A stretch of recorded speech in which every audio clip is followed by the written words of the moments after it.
Second thing, and I learned a lot of this because somebody asked a question, I can't remember who it was. What was it like your first day at the job? I mean, I know you felt you were prepared. Who asked that question yesterday?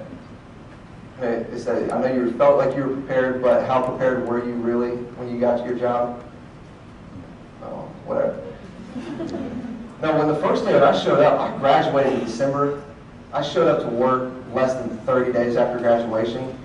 And as you can tell, 3 programs, I like to talk. I enjoy talking.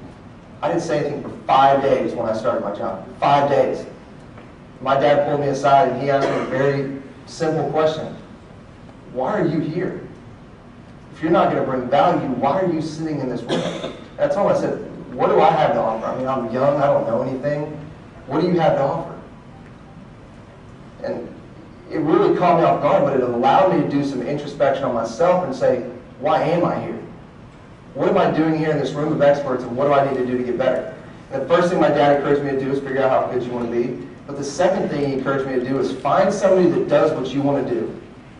Find somebody who's successful at doing whatever you want to do. If you want to be a vet, find the most talented vet you can find. If you want to be an accountant, find the most talented accountant you can find.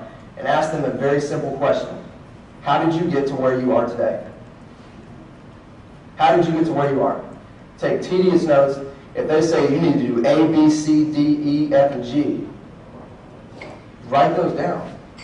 But find the person that's in the stage of life and that's had the level of success that you want to have, and you need to set that appointment. That's not something that's going to come to you. In the last program, we talked about differentiating factors.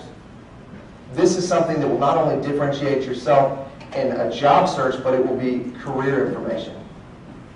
When we start looking at this like a career and not just a job, we start thinking a little bit further down the line. So identifying those people.